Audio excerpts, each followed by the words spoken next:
Phil Harris and Josh Phegan come together in an incredible fortnightly podcast, Dream Big, Move Fast. A progressive, contemporary conversation on what it takes to be a dynamic thinker, leader, and role model. Backed with over 2 decades of friendship, trials and tribulations that teach from real-world experience and what it takes to dream big, move fast. Competing is exciting and winning is exhilarating, but the true prize will always be the self-knowledge and understanding that you've gained along the way. Sebastian Co-Building. Phil, what are your thoughts on this incredible quote, one of the great famous ones from the Nike book? Yeah, Nike book, what a great book that is. I know it's for both you and I, one of our favourite books, Josh. I think I've read it a couple of times now. But I think that definitely one of the things that we share in common, Josh, would be that continual desire and appetite just to continually get better. And winning is awesome and competing is awesome, and I love that.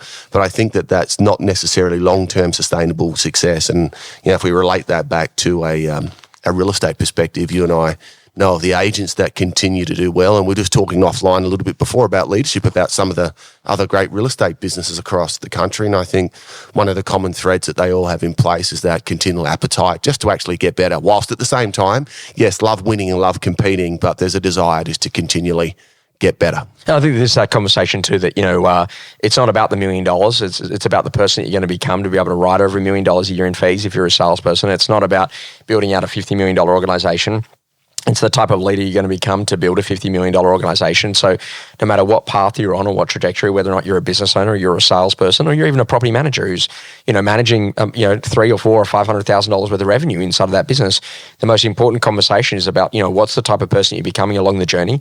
And it doesn't really matter about the arrival points. And in every hero's journey, there will be adversity, there will be challenges.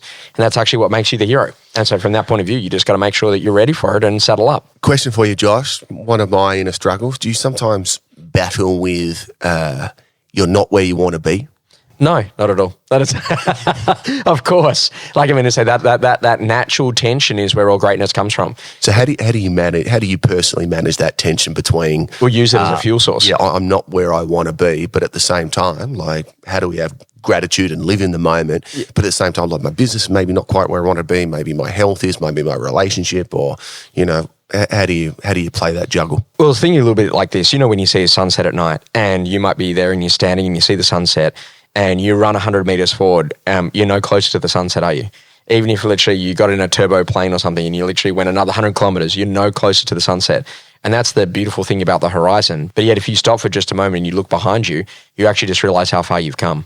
And I think that's a natural conversation is that ambition is the thing that ultimately drives you, and it's okay to continue to see things on the horizon, but never, be in a position that you don't stop occasionally to look back and just to realize how far you've actually come and the things you've actually done. Yeah, it's great to hear you say that, because that's a guy that I do some coaching with has worked on me. He said, you know what, always think you might not be, you're not quite where you want to be, but thank God you're not where you were. So yeah, I always keep the focus on, okay, you're not where you want to be, but just actually look back and see how far you've come. And this is also that great conversation about the train, where you go, okay, great, you're on a train and you're seeing beautiful conditions, and all of a sudden, you fall asleep, and then you wake up and all of a sudden you're at the train stop and you want to get off the train, so you quickly get off because you think it's your stop. And the train goes and you look out and then all of a sudden you realize that you're in the worst set of conditions ever. How long do you stay on that train track versus how long before you just quickly jump on that train and get the hell out of there? And that really is the whole conversation. If the conditions aren't where you want them to be, then you've got to make the decision, go and chase that and do something really different. Phil, what is important here is to go and have a quick look today about what we're going to call marketing. And, there's a lot of different things about marketing, at a brand level, at an agency level, at an agent level, at a property level. Can you tell me, what actually makes a great brand? Yeah. You probably remember this conversation. I remember one of the very maybe early ARECs that I ever attended. It's hard for me to relate to anything apart from real estate, Josh, but I heard John McGrath give a great presentation, and John spoke heavily about the macro brand and the micro brand. And that was something that really stuck in my mind from about 20 years ago, actually, Josh, and I still talk to my team about it today. And that was getting an understanding that if you're a real estate agent listening, that the macro brand is the organisation that you work for. So whether that be, in my case, that be the Harris Real Estate example.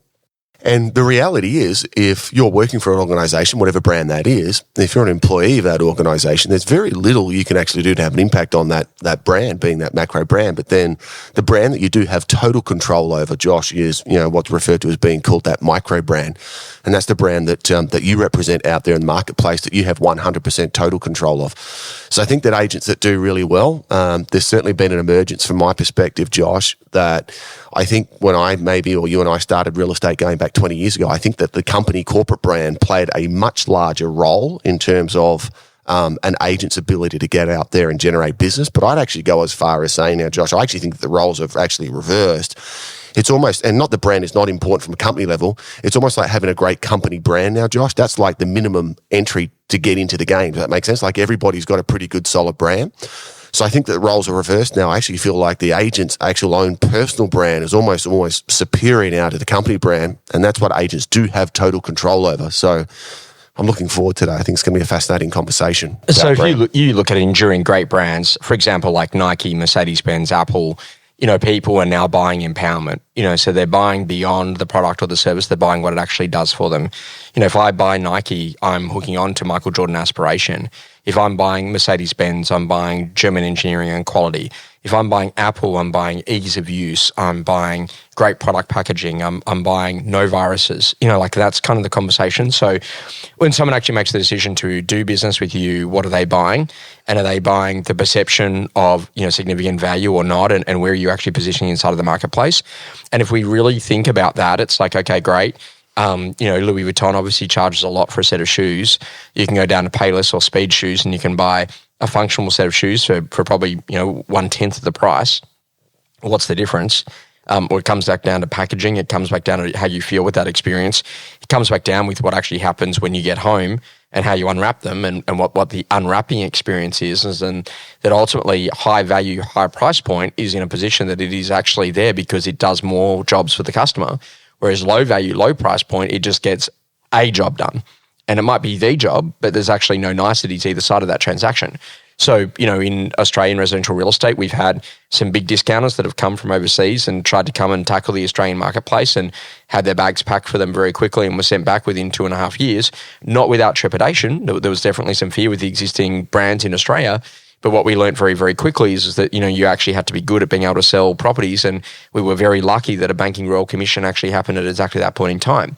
But if that brand that was a flat fee brand all of a sudden had come maybe during the middle of the pandemic when, respectfully, it was very easy to sell properties when there was, 10,000 buyers turning up to an open for inspection on a Saturday, you get the idea. They might have actually had a significant run at that point. And so this is actually really clear about, you getting into a position that when you start to think about what it is that you do as an agent, what actually typifies that brand. And so are you the type of brand that people actually feel that they go, you know what, this is actually, you're jumping in a pool with your suit on, or you're not even appearing in the videos of that particular property because you're starting to think about really delivering on a level of customer experience, and that customer experience builds out the brand, and brand actually therefore leads to pricing power.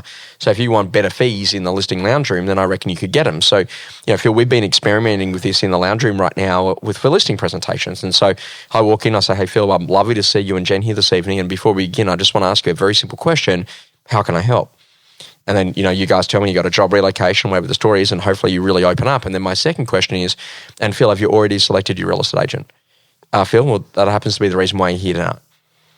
And now that you know that they've already chosen you and you're the chosen one, did that listing presentation just change by question 2? Completely, yeah. And that's the whole conversation, that usually the consumer's already done the work before that you actually get there. So, when we walk in and we go to a great cafe or a restaurant, and we've used this analogy quite a bit, but they say, sir, can I please take your jacket for you? And madam, thank you. And by the way, would you like some still or some sparkling water? I'd like the sparkling water, thanks. And would you like the Antipodes from New Zealand or the San Pellegrino from Italy? I bet you at that point now, all of a sudden, that's $150 a head. Now, you can also go and get a great, roll of or a great sandwich or something down here in Adelaide at the local market. I think we went down the other day for like $9 or $16, which is, pretty phenomenal. And yet you can also go and have lunch for $150 a head. And literally the difference actually comes back down into customer experience and thinking about what the customer actually does. So when we have a look at brand marketing and agency marketing and agent marketing and property marketing, they're all very different things. I think that brand marketing has kind of got a little bit lost. If you remember back in the newspaper days, we would actually have some very significant brand marketing prowess around what it is that we did. What does that brand actually stand for? Probably one of the most famous brand campaigns in Australia has been the LJ Hooker, campaign around, nobody does it better. I was actually going to start a rival brand this is me as a little kid at 16 or 17. I was going to start a rival brand called Nobody's because we do it better, right? But the conversation, that was actually a brand that we connected with. Yeah, I think I remember that. Was there a teddy bear or something? Yeah, there was the LJ Hooker teddy bear. Yeah, I remember that. Yeah, and so when you start that was a brand campaign, right? But then there's agency campaigns. So, for example, one of the most significant agency campaigns we're seeing right now is Bresic Whitney's launch into the lower North Shore of Sydney. And they've got a video with a whole heap of newspapers and stuff walking around, and it's like, they say that we're new, and then they've got a whole conversation but we've actually been around since 2003 when Finding Nemo was actually on TV and the iPod was coming out and all of those things. And so that's a very clear agency positioning perspective of what they're actually trying to do. And then you've then got agent marketing, which is about like I'm number one and this is the awards that I won last week. And then in addition to that, then we've got property-based marketing. So let's tackle each of those.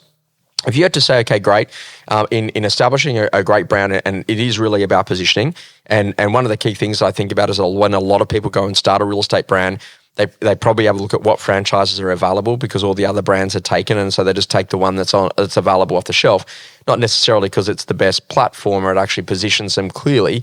And brand probably comes last because it's often really more tied towards who's available in the marketplace. What are your thoughts about that as a statement generally about how most people have probably chosen brands when starting a real estate business in Australia? Yeah, definitely. I think that was kind of interesting commentary you said there. It's like they take the brand that's available, not necessarily the one that's maybe is most appropriate. But yeah, it's interesting, Josh. Like my viewpoint on brand, like I said it before, I feel like branding's really come a long way in the last 10 years. Like most agents offer a relatively pretty good brand. I'd be interested to get your commentary on it, Josh. Like I feel it's getting harder and harder to stand out at an agency level. As I said, my kind of viewpoint is having a strong agent's brand is almost like the minimum entry to play. And then after that, it's up to you as an agent to actually get in there and actually point out your personal brand and your personal points of difference. What are your thoughts about that? Well, when I was a little kid and, we were very lucky and mum and dad had saved up quite a bit and they made the decision they wanted to take us to Disneyland. And that was amazing as a child. Like, wow, like we had made it, man. We were going to America and that was so phenomenal at the time. And that was, I think that was 98 it was 88. And in 89, I think the stock market crashed. So 92 was the big recession. So it was right at the height of that boom. And the interesting conversation is that, mum and dad will always say, hey, look, if ever you need to go to the bathroom, whatever, just let us know and we'll go to McDonald's. I had to go to the bathroom all the time all of a sudden, and that whole idea was that why would you go to Macca's is because they were known for being clean. And McDonald's actually had some pillars associated with their brand back then. If you read Behind the Golden Arches, where they say, okay, we want to be clean, we want to have quality, we want to get speed of service, right? And we want to make sure there's a great experience for the customer. So that was literally how the whole brand was built on. So I actually think that brands are incredibly important because they are the safety that people can lean on. So I might not have Phil Harris, but I'm going to have someone else inside of the Harris brand. But I know that literally what Phil Harris, and you've personified your brand, but that literally that Harris Real Estate is a flight to quality, is a conversation around a minimum standard around what it is that you'll do. We're not going down for any non-compliance issues or not turning up to an open home or not doing an auction, like all of that sort of stuff. That's the safety that is provided in sitting inside of that brand. The secondary conversation is then getting really clear about agency branding. So are you playing the game of David or are you playing the game of Goliath? So there are brands that are very clearly challenger brands. So if you have a quick look at it, I happen to have a look at health insurance. I use AHM. It's a challenger brand. They don't believe in doing what the big, health insurance companies actually do. Their advertising's a bit quirky. They're in a position that they're a little bit funny. They're in a position that they're very, very clear about how they go to stand out as a brand. The most recent brand launch that just happened is another one called Milk Run, which is obviously going head to head with Woolworths. Yeah. And Woolworths then bought them. And interesting enough, Woolworths, rather than having Woolworths home delivery, they're actually doing Milk Run because it's a cheekier brand. It's definitely aimed at a demographic between 30 and 45. It's aimed at upwardly mobile, fast-moving consumers who just want items delivered at home, who are not going to be checking the coupons to see, what's cheaper this week if I go in store. And naturally, they're naturally selling convenience. Now, interesting enough, Coles has recently done a partnership with Uber. And I know both of those brands. I see Coles as a quality brand. I see Uber as a quality brand. But yet I'm massively attracted to using Milk Run. And do you think a good example of that, Josh, is what Marty Fox has done in Melbourne? I don't know Marty very well, but he competes with Marshall White and Jealous Craig, and he seems to have he's a great funky alternative in that marketplace, right? He's very disruptive in that branding. I think he's a great example of somebody who's done that really well. David and Goliath. Yeah. And I think that clearly, Bressic Whitney have done that very clearly in Sydney, is that they've made the decision to say they will be David and the rest of industry is Goliath. And a great example of that is the Saturday email that they might send around auction results. We collect all the results, not just ours, but also others. So they're making the decision that they're different, and we do that because we're very clear about that. And they've made a decision to become a very intelligent brand. So what I mean by intelligence is that if you want to find out the latest of what's happening in your market, they will absolutely know it every week. So on a Friday, for example, I receive an email about everything that's been listed and sold in Balmain by every agency in the area. And on Saturday afternoon at around 5 p.m, I'm going to receive an email with all of the auction results that have happened in my local area, regardless of whether it was their auction or someone else, with the number of bidders and all the above. That's about intelligence. So would you say, so their brand represents intelligence, no nonsense, high quality, like we know our stuff, we're experts. Yeah, absolutely. Now, having said that, there will be other brands that will be known to do phenomenal video. So if you have a look at Sam Rogopoulos, for example, inside of Jealous Craig, he's made a very clear decision to do incredible property video. He spends, I think, upwards of $2,500 to $3,000 per property for just its video content, let alone anything else. And, when you listen to the videos, when you watch the videos, he has incredible sound effects. So you will see the kitchen and the toast will be popping and the sound of the kids running through. When you're outside, you'll hear the birds tweeting. When you're in a position, you hear the pool, you'll hear the splash of someone jumping in, or, Phil Harris doing a dive bomb on his kids. But no, that's not on brand for me, mate. but you'll hear that sound, but you won't actually see that visual. And so literally, he's all about experiential sound effects sitting inside of those videos, so they're beautifully cut to really sell lifestyle and to sell escapism. And it's interesting as well, though, Josh, like you need to find your own brand for your own personality type to suit your own marketplace very clearly. As I see, you gave that example of saying, what Marty Fox has done in his marketplace. I see a lot of people probably trying to be Marty Fox. It doesn't work for them in their marketplace, just the same as Gav Rubenstein, right? So Gav's got, he's got his phenomenal brand in his market, but there are certain sectors of society in Australia where if you try and do Gav Rubenstein or Marty Fox marketing, that's not going to work for you in your market. And there's room for all. I think the conversation is about who do you intend to become and what do you actually naturally want to do. We're very clear as a brand. I don't have any of my personal life sitting inside of what I do on my socials or the video content. There are clearly people that do, and I've chosen not to do that because I live a very big public life and I'd like a very private life. And, those things are a really important mechanism to me. But the thing about it is that when you're thinking about what you're doing at an agent marketing level, it's really critical because, there can only be so many number one real estate agents in an area. And I think that, Phil, you'd probably see that, there are different times of the year where different awards come out on websites and on social media. And, I'm so humbled to have received this award to be the number one agent in this particular Everyone's area. Humbled and everyone's number one, right? Yeah. And we're probably guilty doing it as well. I can't criticize. But the interesting conversation is that, is that actually for the consumer or is that for you? And so what I'm saying is that, okay, great. I actually want someone who's going to be seriously good at what I do. Now, if you have a look at it in terms of process, great property marketing comes back down to a couple of really basic things. Photography has to be phenomenal. Is your photography slightly blurred? Does it have animals in it? Does it have people in it? Does it not? Does it look lived in or does it look pristine? Yeah, stunning photography is the bare minimum, right? Secondary conversation, you need to have video. So, Phil, on average, you'll spend 6 to 8 hours a day on a mobile phone.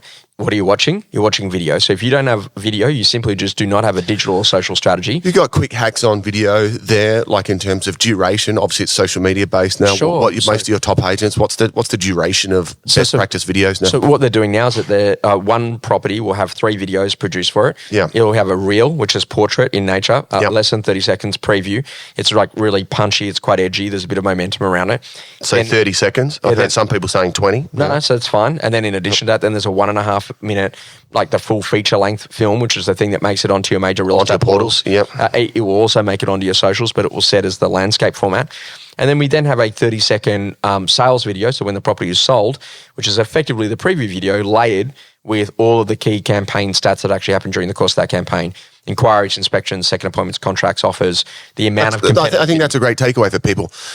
I've been having those conversations with people. Yeah, 20-second reel, 60 to 90-second portal video, and then a sold story, right? And the benefit about that is if you think about that, if you're doing 5 campaigns a month, you've now got 15 different video assets in terms of your stream.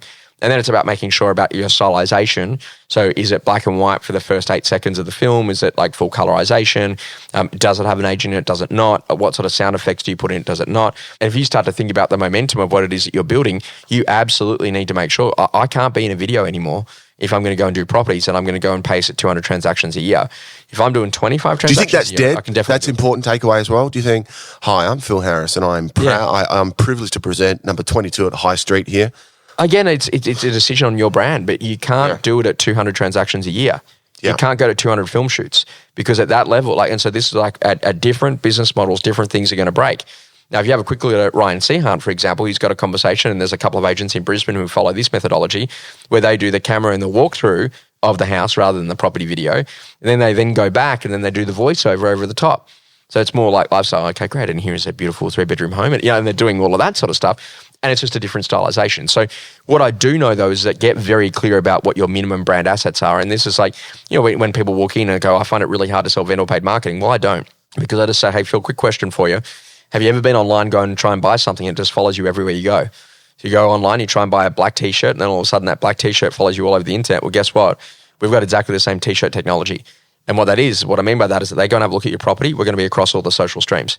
So that's now how I'm selling the digital extension products into the social that the various portals will have you buy, or off the back of that, you might already have your own in-house team that allows you to go to do. But the secret is that without a doubt, I'm not there talking about the Google Display Ad Network and the Facebook pixels and the conversation around geo-targeting and retargeting, where I might have been doing that 3 or 4 years ago. Now I've learned through the book called Stick by Dan Chip that I'm actually going to tell powerful stories.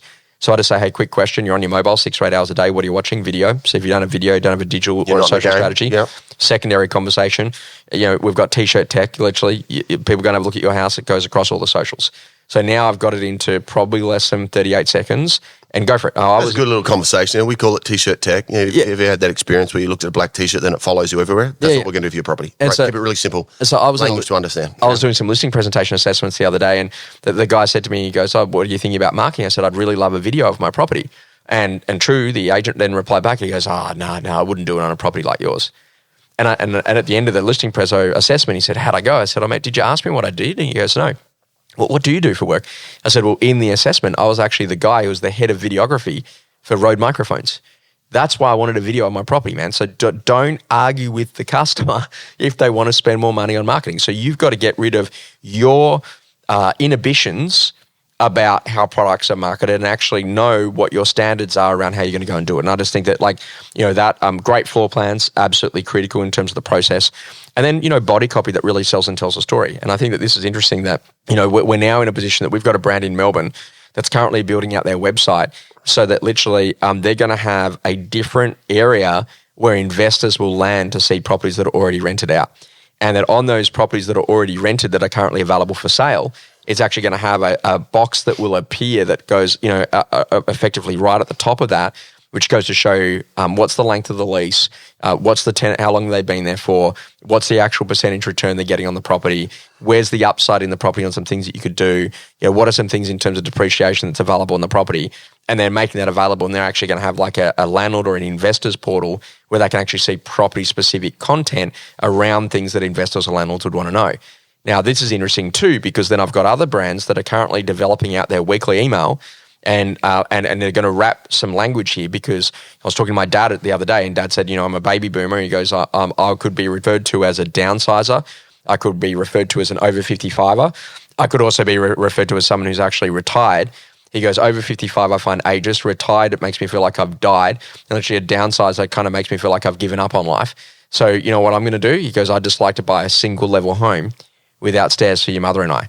So now what we're actually doing is we're looking at that weekly email is actually going to be, okay, very clearly, single level homes for families, single level homes for couples and individuals, then lock and leave, which is naturally for people who want to drive their caravan around Australia, architecturally significant property.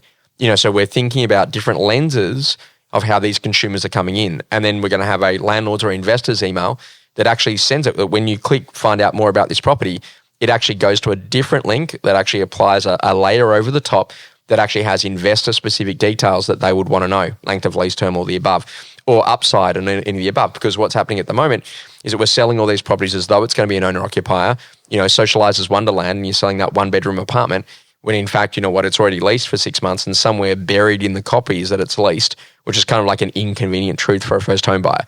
So your job is to start to really think about that marketing is about understanding how is the customer going to access this information, and how they're going to be in a position that they really get clear about, okay, you've connected with my hopes, my dreams and my aspirations. You've actually made it easy for me.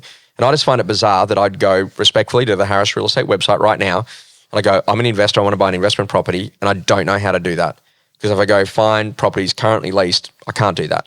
If I'm my dad, who's over 55 or in the retiree set, or like what he likes to call baby boomers, closer to the sunset than the sunrise, a lot of money, not much time, how come he can't come and find single level properties at Harris? Now, it might just be a filter, but is this different for you, Phil, when you're starting to hear this thinking? Because like no one's really got it nailed. I think that what's actually happening is that the industry is probably a bit tired, a bit same, a bit like cookie cutter. We've just been pushing it out for so long. Yeah, no, you're right. And I think there's issues that have led towards that as well, Josh. I think that's great innovation. I think largely the industry is obviously being driven by more smaller office environment, which maybe has lacked the innovation and the corporate capital to get behind and make some of these innovative change. It certainly hasn't kept up with other industries like, banking and investor sectors and things like that. So I think it's really, good feedback. In terms of agent marketing, I just kind of switch it around a little bit. Quick kind of takeout for the guys. Like, great photo. What are the errors that you see? Like, what's a personal brand audit for agents? Okay, number one thing straight away, type your name into Google in incognito mode, see what comes up. You absolutely have to have a business profile page on Google. That allows people to press a button and call you straight away. It also allows you to bring in all of your different locations where the majority of your reviews would be. And in addition to that, it can also have some of your social streams. So it's actually looking like you're alive. The next key thing is someone's going to probably land on your LinkedIn profile. Please make sure it's up to date. I had a look at mine the other day. I was like, oh my goodness, I was still talking about what I was doing in 2020 for events, and how everything was going to be hybrid. Things have changed. Would you say if you're not up to date, just take it down and you're better off not having it there? I think LinkedIn is a really easy one to get up to date in a couple of seconds. And the other key thing is like someone like Alexander Phillips will add every buyer and every seller to LinkedIn. And then when he sees that they've got a job change, calls them. It's another great conversation of talking points. Good strategy. And the other conversation is... And for his market, that's... Oh, well, I think it's for everyone's market now. And also, too, I think it's great because you're building out your database and also relationships. And someone says, hey, Phil, and hey, Jen, is Phil a good guy or not? And she says yes. And so that's why I make the decision to use him as my agent. The other conversation then, when you go and have a quick look at it, your bio on Instagram, what does your Instagram look like? Frankly, I don't need to see you raving in Ibiza in 2017. I get that it was a great Euro summer, but like now, is that actually going to help me to make the decision to use you as a $1, $2, or $3 million real estate agent? To sell my house. And then the next conversation after that is to then say, okay, great. Do you have a great photo? We can't have photos where you've still got hair in my situation. It's got to actually look like you. You got to look approachable and accessible, and you got to be in a position that's beautiful setting and scene, and you got to really think about how you want to be positioned as a product. And then beyond that, then you say, okay, cool. My bio copy has actually got to be the same, or it's got to be updated. So on the major real estate websites, on your website, on all of your socials, have you actually got the same bio copy or not? And, when I go and I do this normally for the change agents when they win every year, the absolute difference between all of those things is absolutely phenomenal, because literally they've just allowed certain of those things just to die. And I would say to my dad, hey, don't do Instagram, don't do Facebook. You can do LinkedIn, mate, and that's it. And that's for his generation, that's where he should sit in position, because that's where his customers are hanging out. And that's ultimately, if he's not going to be phenomenal in the digital space, leave it to someone else. Very granular question for you. What do you think best practice is for agent profile videos? So personal video on your website, major portals. What do you look for in an agent profile? 3 essential questions: who you are, what you do, how you help. Yeah. And it should be 100%. I don't need a flag rolling out. I certainly don't need a BMW rolling out, and I don't need shiny shoes in the footage, right? It sounds like the absolute normal real estate video. What I do need though is I need to know, are you approachable? How do you want me to feel once I've watched it? I think that's a better quality question. How do you want me to feel? So I don't know who you are. I press play. How do you want me to feel post? And that's an interesting conversation. So, there's lots of things that we can do, but I think that, from an agent, brand, and marketing perspective, I think it is a good time to go and get really clear. If you showed someone who doesn't know you, how accessible do you become to them all of a sudden by watching what you do? What are your brand standards around how you take a property to market, what the minimum standards and requirements are? I've got a client, for example, in Carlton in Melbourne. He likes big signboards, as wide as the frontage of the house. If it's a 5 metre wide terrace, can't see the house. He'd love to get a 4 metre wide sign. And in other council areas, that's not available because of council restrictions. But get really clear about what that looks like, and also too, to understand that what you're doing allows you to have recruitment power. It allows you to have incredible customer power, and it actually allows you to acquire and to retain more customers, so that people can actually go to connect with you over a period of time. And here is one of the other key things I'm going to say, and it's a nice way to finish this one today. There was a massage gun that came out, like Phegan at the time, and I was like, oh yeah, okay, great, I might get that because I run a bit and it'd be good to kind of ease up the quads and whatever. It's okay, great. So I started following it on Instagram, and then naturally after 60 days of watching that, I went and bought one. And then one day I kind of caught myself, I'm like, why am I watching people massaging themselves with this massage gun when I already own one? So I unfollowed the account. So sometimes people are going to follow your account whilst they're in the mood. And when they're no longer in the mood, they're going to opt out. And that's actually a really important thing to actually start to understand around what it is that you do. Phil, our final one here in terms of principles, separate to differentiate. If they can't see the difference, they won't pay the difference. What are your thoughts on that as a principle? I think that is the code that we all need to crack. And you and I were talking before I spoke at a conference earlier this week, and in an industry that seems so overcrowded, Josh, it looks like we all do the same thing. At the end of the day, every single real estate business, we're here to sell residential property and manage residential property. So how do you find your own personal differentiation inside your organisation to stand out from the competition? That was basically exactly what I spoke about. So I think it's a really good quote, and the things that I focus on is that really, yes, you're going to have a great brand. It's hard to differentiate, but there's some things you can do. I think it's a lot easier, Josh, to differentiate inside a real estate business on the actual inside, what you do for your staff and how you operate. That's where I think you can be dramatically different to your competition. And if you play the long game, then yeah, you can have some real upside compared to your competition. I would leave you on this. Don't hope the customer's going to figure it out. So my dad would always say to me, tell them and tell them and tell them again.